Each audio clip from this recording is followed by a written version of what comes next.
Ассалаумағалейкум, құрметті көрермендер. Бүгін бізде сұхбатта кәсіпқой боксшы Әміров Торғынбек бауырымыз. Торғынбек, сұхбатқа келіскеніңізге рахмет. Сендерге рахмет шақырғандарыңа, братан. Қош көрдік. Бастамаларына береке берсін. Сол, бастайық. Сұрақ, қай елдің тумасысың, қай жылы дүниеге келдің, соны айтып өтсеңіз. Мен өзім осы Арқалықтықпын. 1999 жылғы 31 мамыр айында осы жақта дүниеге келгем. Тамған жер, бірақ өзім айтамын, Құмкешудікімін деп. Мен әкем сол жақтан, анам да сол жақтан. Сол Амангелді ауданы, Құмкешу ауылы бәрі біледі ғой. Сол жақтікім деп айтамын. Бірақ осы жақта туып өскенбіз. Осында оқығам Арқалықта. Есіміңізді кім қойды? Есімімді папамның қарындасы бар. Гүлқауан деген тәтем. Өзім жақсы көретін тәтем. Сол кісі қойды. Есіміңізді сұрауда мақсаты Еркебұлан, Жәнібек, Берік деген есімде көп кездеседі. Сол үшін Торғынбек деген есім жиі кездеспейді. Ерекше қойылған ғой. Ол енді білмеймін. Аян берген дейді ғой. Аян түсіндегі. Қазіргі осы бір ай бұрын өткен RCC Hard жобасында жалаң жұдырықпен төбелесуде жеңімпаз атанып құттықтаймыз. Енді алдағы жоспарлар қандай? Демалып барып сосын барып. Қазір пока онда ешқандай план ештеңе қойып жатқан жоқпыз. Қазір восстановление бойдан кейін бүкіл қолдарды бәрі жазылып 3 апта өтті ғой только. Енді сол туған жерге келіп кетем, каждый бой сайын обязательно. Әке-шешем күтіп отыр осында. Солардың баталарын алып қайтадан кетеміз енді. Скоро. Уже дайындық басталады. Енді жаңалықтар болады ғой, енді көрсем Инстаграмда, WhatsAppта. Жұрт сізді осы кәсіпқой боксшы ретінде таниды. Кәсіпқой боксқа қашан ораласыз? Кәсіпқой боксқа қазір де дайынмын оралуға. Қазір келіссөздер жүріп жатыр пока. Жан жақтан предложениялар түсіп жатыр ғой, қандай выгодный болады вариант. Жалаң қолда да, бокста да, екі жақта да жүре берем. Екі жақта да алып жүремін дейсіз ғой. Спортқа қалай келгеніңізді білеміз, бірақ көрермендердің көбісі білмеуі мүмкін. Соны тағы бір айтып өтсеңіз. Боксқа осы залдан бастадық қой ең бірінші. Осы Қайрат спорт кешені ең бірінші ашылған жылдар 2008-2009 жылдары ғой. Есімде четко. Папам алып келген осында ашылуына. Сонда легендаларды көріп, Жақсылық Үшкемпіров болды, Болат Жұмаділов өзіміздің ағайымыз болды. Сол жерде ең бірінші спортқа деген махаббатым ашылды деп айтсам болады. Осында келіп, жаңа күрес залын көріп, бокс залын көріп, қызығып, штанга болды, бәрін қарап. Бокс ұнады. Осы жерде мастер-класс болып жатты, лап ұрып, содан кішкентайымыздан көшеде төбелесіп, балалармен солай өстік қой. Содан кейін, білмеймін, содан кейін шығар бокстан алған. Сол 2009 жылдан бастап сол осы спорт кешенін табалдырығын аттап, осы жерден ең бірінші бапкерім Марат Сейтмағамбетов. Осы жерде ол кісі қаншама чемпиондар шығарып жатыр. Ең бірінші осы залдан бастадық. Олимпиада чемпионы болам деген ой болды ма, әлде сол бастағаннан? Болады ғой, боксты бастаған сәттен бастап ондай мақсат қоймасан, не үшін дайындалып чемпион боламыз деп келдік. Әлемді ұту керек, Олимпиададан ұту керек, ондай мақсат болады ғой басында. Одан кейін өзіңді уже мастерствоны шыңдап бір неге жеткеннен кейін өзің деңгейіңді білесің ғой. Каждый адам өзінің деңгейін біледі, қалай шабатын, алысқа шабатын біледі. Сол сияқты өзімді 18-ге толғаннан бастап сразу кәсіпқой боксқа ауысып кеттім. Армандар Олимпиада мир болды, бірақ басқа да жаңа түрлері де ашылып жатыр деп айта аламын. Кәсіпқой бокста Геннадий Головкин ағамыз қандай жол көрсетіп кетті, ең бірінші кәсіпқой бокста әлем чемпионы. Бәріміз соған еліктеп, енді кәсіпқой бокста ары қарай карьерамды жалғастыруды шештім. Кәсіпқой бокста 6-0 есебімен қазір жеңіліс таппай 6 жеңісіңіз бар. Мхм. Сол кәсіпқой боксыңызға оралсақ, сол қандай қиындықтар болды, сол естен кетпес қандай жекпе-жектер болды, соларды айтып өтсең. Ол кезде де любительский бокс ашып жүрдік.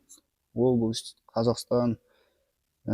Сол кезде маған двухнедельный только уведомление айтты. Екі апта қалды ғой бойға. Ең бірінші бойым ғой просто. 2 апта қалды, осындай гран-при басталайын деп жатыр. Соңғы орын қалды жаңағы веста. Уже 16 адам алып тастаған ғой. 15 адам алып тастаған, 16-шысы қатысасың ба деп, сразу қатысамын дедім, келісіп. 3 бой өтсең, жаңағы не? Гран-при ғой. Золотой контракт деген, голден контракт МТК-ның қазір Тайсон Фьюри деген мықты боксерлардың несі ғой, промоутерші компаниясы. Соған жаңа гран-приға қатысуға не түсті. Сразу келістім, 2 апта дайындалдым, бірінші бойымды ұттым, Аллаға шүкір. Содан уже дальше желание ашылды да менде. Жаңа контракт ұту керек, сосын жаңағындай топ компаниямен жұмыс жасаймын. Екінші бой өтеді, ұтам. Үшінші бой уже финал. 2 поясқа боксасың ғой. Сол кезде 10 раундтық жекпе-жек болды, чемпиондық жекпе-жек. Ұттық, Аллаға шүкір. Одан кейін жаңағы МТК Глобалмен контрактқа отырамыз. Долгосрочный контракт 3 жылға. Сонымен солар жұмыс істеп отырмыз. Сол компанияның эгидасымен 3 бой өткіздім. Одан кейін жаңағы вообще 6 бой болды. Сосын неге байланысты, қазір мировой жағдайға байланысты санкция беріп, жаңа компания жауып тастады. 1 жыл ғана жұмыс істеді. Компания жауып қалды. Бұл боксшылар гонорарын ала алмады. В общем, лақтырды ғой, короче. Сөйтіп карьера тоқтап қалды. 2 жыл ма? 3 жыл. 2 жыл бойы боксасқан жоқ. Сосын кулачкаға шықтым. Осы кулачка жалаң жұдырық спорт түрі дейді. Бұл Қазақстанда әлі дамымаған, иә? Қазақстанда жоқ қой, бізде запрет. Жоқ, біздің өзіміздің спортшылар, мысалы Арман Ашимов шығып жүрді, мысалы топ-докқа шығып жүрді. Қазақстаннан шығып жатқан спортшылар аз, солардың бірі боласыз, иә? Шығып жатыр кім? Біздің Қостанайдың Әділжан Сәндібеков деген бауырымыз бар, иә. Топ-докта шығып жүрген. Азамат Еспай Қасқыр деген немен шығады. Иә, Қарағандының баласы. Қазір көп жетеді уже. Қазір енді бұл кулачка вот осы соңғы 2 жыл ғой. Иә, енді медийный жинап жатыр кулачка. Это зрелищный ғой, адамдар жақсы көреді оны. Енді сол индустрия құрылып жатыр ғой, короче. Қысқаша айтқанда, енді құрылып жатыр. Көбісі әлі білмейді жолдарын, нелерін, бірақ әлі біраз барады қазақтар. Қазақтар көп. Жалғыз чемпион қазақ сіз ғой, иә? Пока что я мен. Келесі сұрақ. Осы жалаң жұдырық спорты 65 келі салмаққа ауысам деп едіңіз, сол қалай болып жатыр?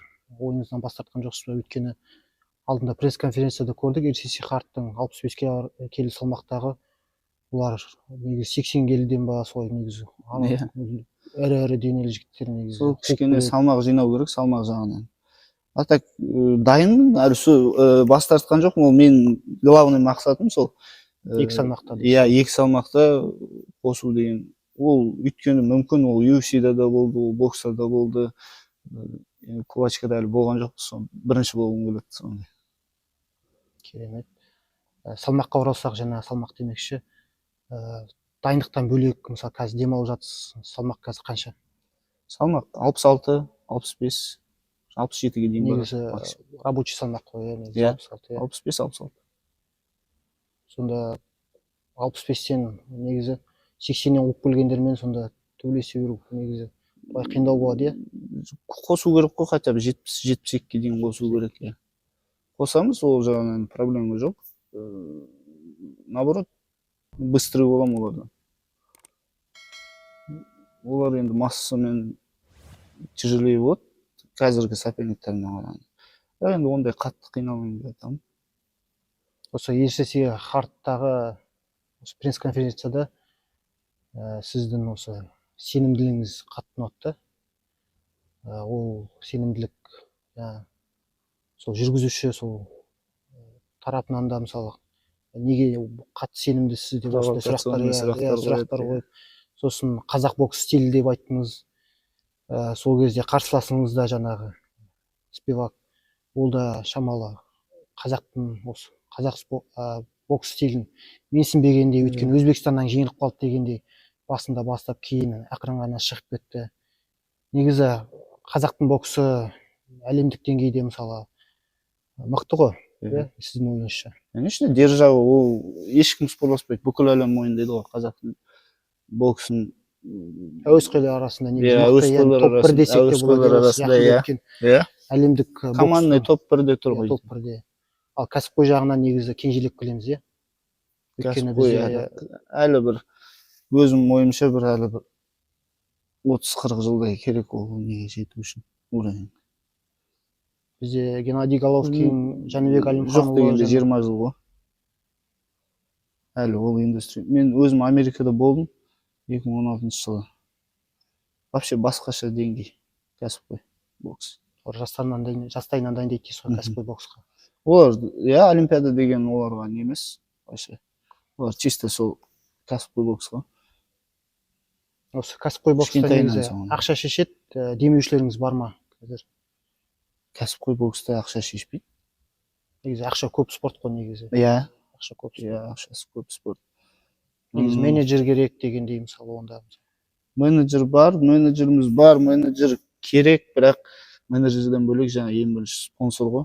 Сол демеуші. Айтып отқан. Спонсорсыз да қиын, мысалы қазір көріп отырсыздар, неміз подготовка өтем, Астанаға барам, самовыживание өтірік айтпасам 2 ай дайындық өтем, 8 апта. Сол 8 аптаның ішінде сен чисто бойға концентрация болу керек та, сфокусирован болу керексің. Құр бойды ғана ойлану керексің, сен бойдан лишний проблемалар болмау керек сенде. А бізде қалай? Бізде кредит бар, квартплата бар, семьям бар, ең бірінші жаңағы тамағым бар, ары бері. Өзіміз выживать етеміз ғой. Бойға дейін көмектеспейді емес, көмектесетін адамдар бар. Олар да жомарт кісілер, онсыз да болмайды ғой. Жомарт кісілер бар, аласың, жаңағындай анадан аласың, мынадан еңбектенесің, 2 ай сен тренировкадан бөлек тағы мына жақта да пахать етесің, жұмыс істейсің. Мен стройкаға да шықтым.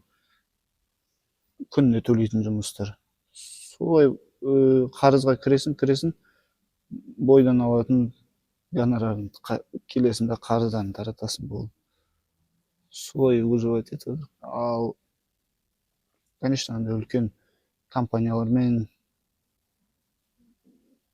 спонсорларың болып жатса, ол өте жақсы деп ойлаймын. Сен возможностың болса, мысалы, еркебұландарды, тоқтарларды көріп жүрсің, Америкаға барып тренировка істейсің ба, Таиландқа барып тренировка істейсің, сбор, мысалы, ақшам болса, спонсорым болса да, сондай. Мысалы, саған подготовкаға қанша сен проживаниям бар, питаниям бар, витаминизациям бар, бәрін есептейді, мысалы, 2-3 миллион. Іштеме уайымдама, дайындал. Вот сондай спонсорлар жетіспейді. Чисто таныс тамыр деп ойлаймын.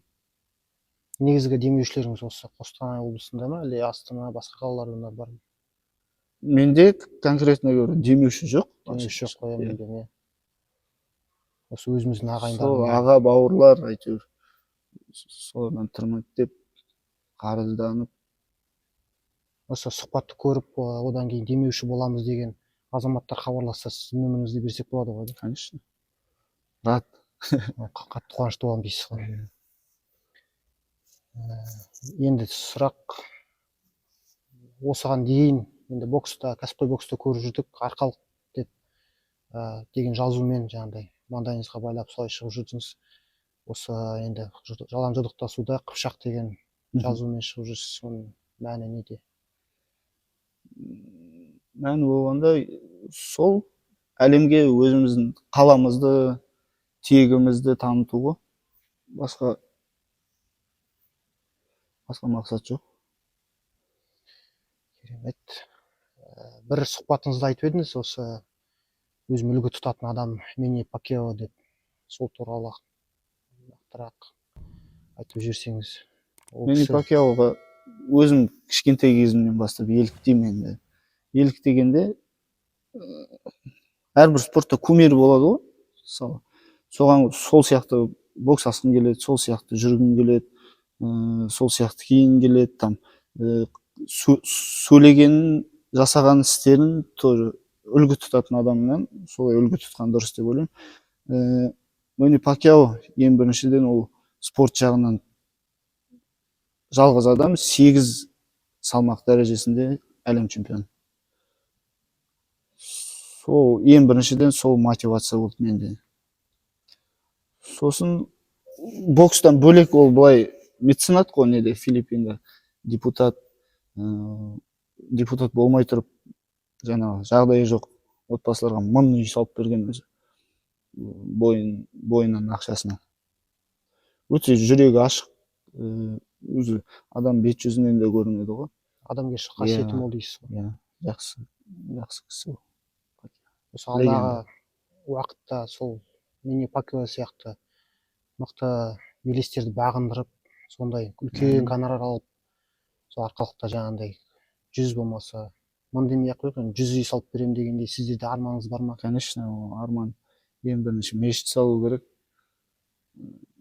Арманымыз мешіт салып, одан кейін жаңағы көмектесу керек қой, өзіне, білмеймін мен, қалай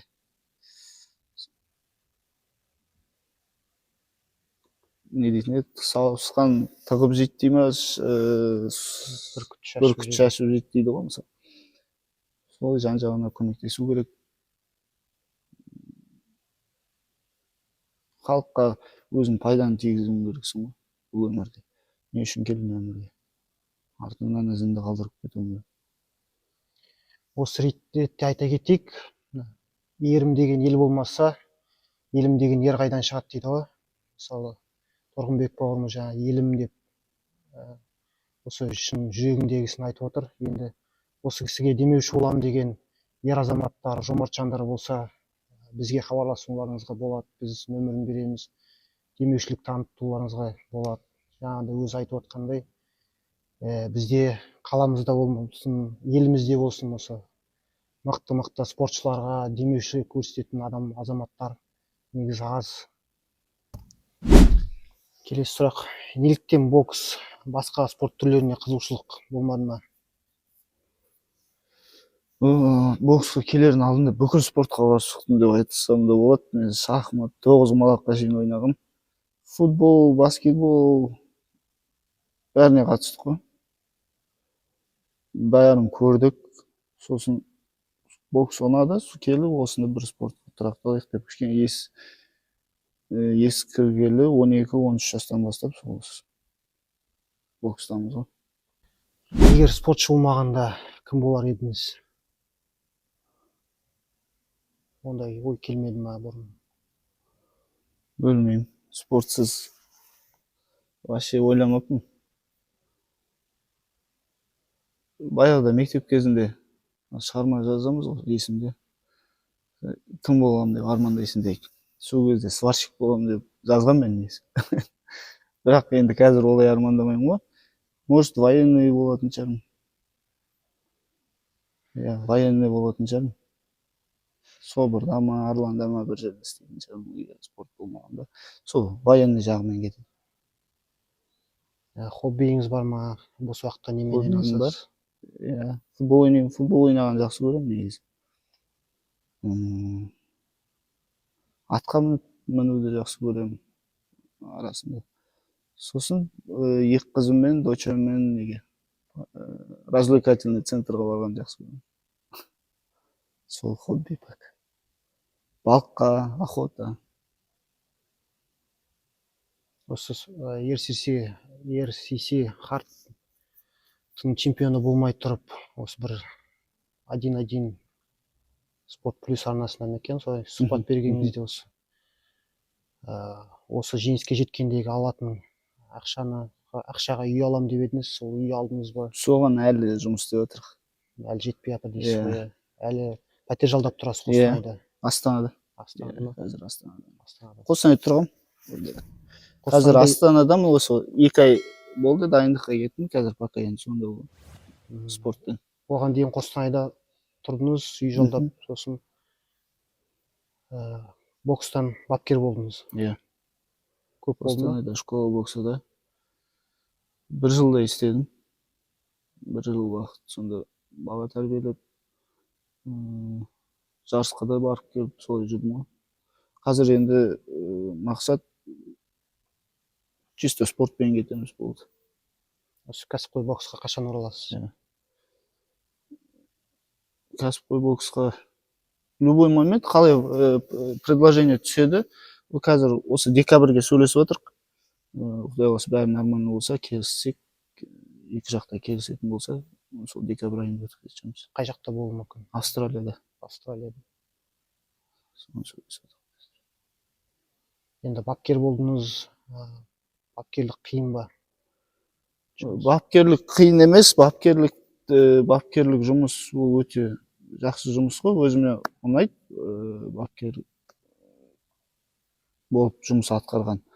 Бірақ енді қазір мен өзім бірінші орында, менде спортты өзім шығуым керекпін да, спортшы ретінде, бапкер ретінде емес. Сол үшін екі жақта совмещать еткен, бірге алып жүрген тоже қиын. Ондай жігіттер бар, істеп жүргендер көретін шығар, түсінеді деп ойлаймын қалай екенін. Бірақ енді екі жақта да алып жүруге болады, бірақ енді қиын. Профессиональный спортсменге сен профессиональный сол сенің жұмысың болу керек та. Құр тренировка болды. Ешқайда отвлекаться етпеу керек. Негізі бапкерлікке қалай келдіңіз? Әлде сол қаражаттың жетіспеушілігінен ба? Әрине сол ғой. Так пока 30 Құдай жасаса, Құдай сол 40-қа дейін жеткізсе, 40-қа дейін пока бапкерлікті жасамаймын. 35-40 пока өзім енді Құдай денсаулық бергенше өзім спортшы ретінде жүремін. Кәсіпқой боксты қойғаннан кейін бапкер боламын дейсіз ғой. Иә, біржолата қойғаннан кейін барып басқа іске кірісу керек. Енді осы спортта жүрген, бокста жүрген, артыңыздан еріп келе жатқан спортшыларға, боксшыларға өсиет қандай бір айтасыз, болмаса бір өзіңіздің насихатыңыз, мысалы қателіктерді жасамау керек деген сияқты. Дайындалу керек, жастарға, болашақ жастарға не айтамын. Ең бірінші не жетпейді дейді, мотивация, тәртіп. Ең бірінші тәртіп жетпейді деп ойлаймын да. Балаларға ештеңе емес, сосын тәртіп пен тұрақтылық. Тәртіпсіз берген білім адамзаттың қас жауы дейді ғой. Негізі ең бірінші дисциплина. Тәртіп бар жерде и результат та болады.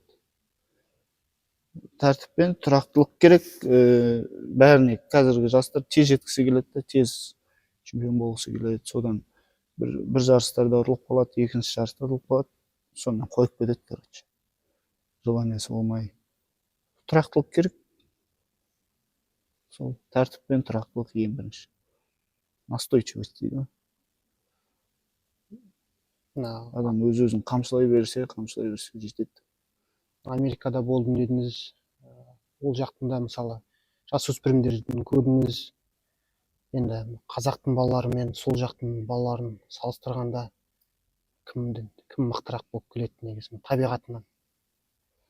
Өзіміздің жігіттерге жетпейді ғой енді. Қара күш. Бірақ қалай техника жағынан дамып кеткен ғой, короче, бокс ол жақта. Конкуренция мықты. Біздікілер де барып не істесе, любой залға кірсе, қазақпын деп айтса, уже Америкада былай қарсы алады, уже Головкин, қазіргі Жәнібек ағаларымыз уже жол салып тастаған ол жақта. Қазақ боксын құрметтейді, қатты құрметтейді. Любой залға барып қазақпын десең, сен былай құшақ жая қарсы алады. Барлық условия жасайды. Қазір жүр, дос балам жүр, Бек Нұрмағамбет деген Шымкенттің баласы. кезінде бірге бокстасқанбыз. Қазір Сол Америкада Канелоның қасында, иә. Америкада дайындалады. Иә. Кәсіпқой бокста. Жетеді ол жақта Америкада. Кім бар? Жәнібек сонда. Қазір, иә, уже бойын датасын айтты. Садриддин қазір осында жүр аста. Бойын датасын айтты ғой кім, Жәнібектің. Эрисланди Ларамен шығады. Тоже чемпион. 3-ші поясқа шығайын деп жатыр. Келісті ғой әйтеуір біреу. Бәрі қашып. Бұрынғы мысалы Олимпиада чемпиондарының мысалы кәсіпқой боксқа сол өзінің шарықтау шегінде жүрген кезінде мысалы ауысса, қайсысы сол кәсіпқой бокстан өзін көрсетіп мықты чемпион болады деп ойлайсың? Қалай? Мысалы Геннадий Головкин Олимпиадада мысалы күміс жүлдегер мысалы. Сол сияқты басқа да біздің қазақтың Олимпиада чемпиондары мысалы сол кәсіпқой боксқа сол кездерде ауысқан кезде кімді көрер едіңіз? Мысалы кейбіреулер айтады, мысалы біреу кәсіпқой бокс пен әуесқой бокстың мысалы айырмашылығы болады. Мысалы біреуде анда панчер болады, мысалы ударник құлатады дегендей. Соны екеуі екі түрлі, екеуі вообще екі түрлі. Мысалы ол Олимпиадада любительский несі жоқ болса, результат жоқ болса, ол профидан жарылуы мүмкін. Ал любительский там Олимпиада мир бәрін алып тастаған. Мысал үшін Данияр Елеусінов. Живой пример. Оның стилі, оның табиғаты, ол любитель. Ол қазірде уже 3 рет алып тастайтын болды Олимпиададан. Парижға да барғанда ол алатын еді негізі ше.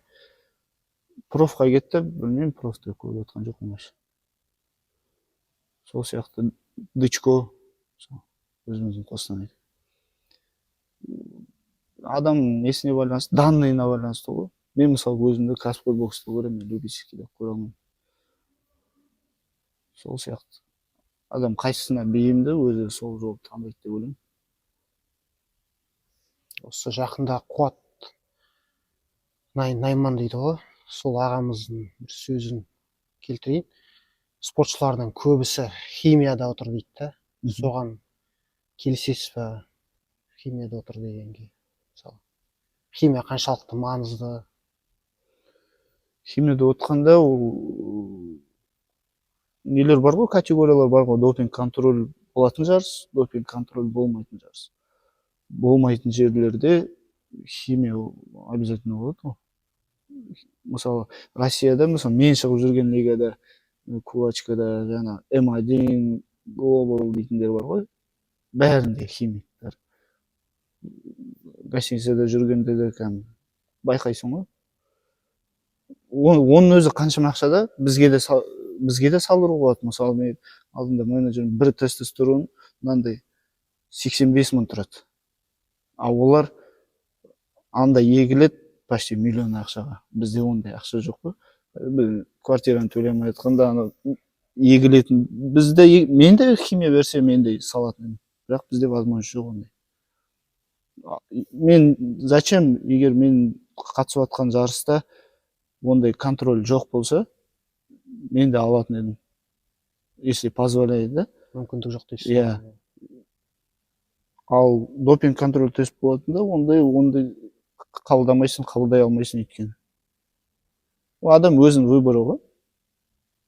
Химияда отырып отқан жоқ. Келесі сұрақ. Қазір енді осы жалаң жұдырықтасуға сондан көріп жүрік. Енді мына ММА спорт түрі дейді ғой, соған өзіңіз бағыңызды сынап көруге. Ол да мүмкін. Мүмкін дейсіз. Мүмкін, иә. Жақын арада еще шығып қалуымыз мүмкін, пока предложениелер түсіп жатыр. Ол туралы не істемей қойық, айтпай қойық. Бірақ шығам сәтке. Октагонға. Өйткені қазақтың қара домалақ балалары негізі қара күш келеді ғой. Бокспен жаңағыдай күшің болатын болса, онда клеткада да оңай болады деп ойлаймын мен өзім. Иә, мен қараймын ғой, UFC қатты қараймын. UFC-да істегендер біз де істей аламыз деп ойлаймын. Конор, мысалы, вообще күрес жоқ. Күрес вообще жоқ емес. бар ғой, ары қарай шыңдаймыз еще оны. иә грэпплинг Е, джиу-джитсу по-любому, болсын. иә. Онсыз болмайды ғой. Бірақ өзімді көремін сол сферада. UFC-ға дейін баруға қауқарым жетеді. Қазіргі жастардың спортқа деген қызығушылығын қалай арттыруға болады? Өйткені қазір интернеттің дамыған заманы, көбісі телефонда, мысалы компьютерде спортқа деген қызығушылықтар аз. Қалай дамытсақ болады? Мысалы бапкер ретінде болсын, мысалы бұрын істеген қазіргі кәсіпқой спортшы ретінде қалай өзіңіз? Қазір я білемін, бапкер болып істедім ғой. Ол өте қоғамда болып жатқан не ғой? Дерт десе де болады.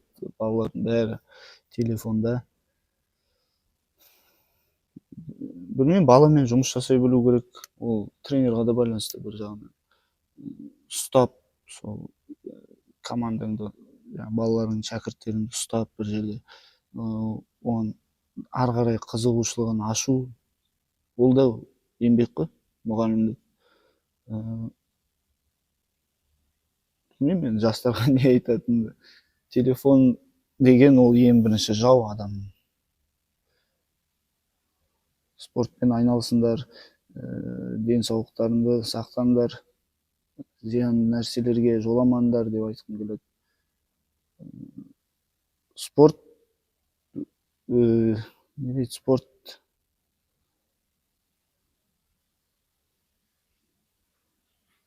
өмірлік серігің болу керек қой. Басында ең бірінші дене бітіміне дұрыстап күтім керек. Сол уақытылы жатып, уақытылы ұйықтап, тұрып деген сияқты. Енді чемпион ретінде, мысалы спортта болсын, спортта болмасын, мысалы қазіргі жастарға өзіңіздің бір шын жүрегіңізден бір насихатыңызды айтып кетсеңіз. Үлкендерді сыйлаңдар. Ренжітпеңдер бір-бірлеріңді.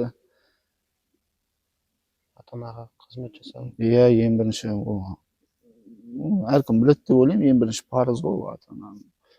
Одан кейін жаңағы қоғамға пайданы тигізуің керексің, ол зиян тигізбеуің керексің. Сол ішімдік, зиянды заттардан аулақ болу керек дейсіз ғой. Иә, қолдан келіп жатса, содан аулақ болып, тек жаңағы зиянын тигізбеу керек қоғамға, тек қана пайданы тигізіп адам болып өту керек қой. Ең бірінші мақсат. Чемпион болу парыз емес, адам болу парыз. Керемет. Сұхбатқа келіскеніңізге рахмет. Рахмет. Алдағы уақыттарда жеңіс тілейміз. Ісіңізге береке берсін. Әмин. Рахмет.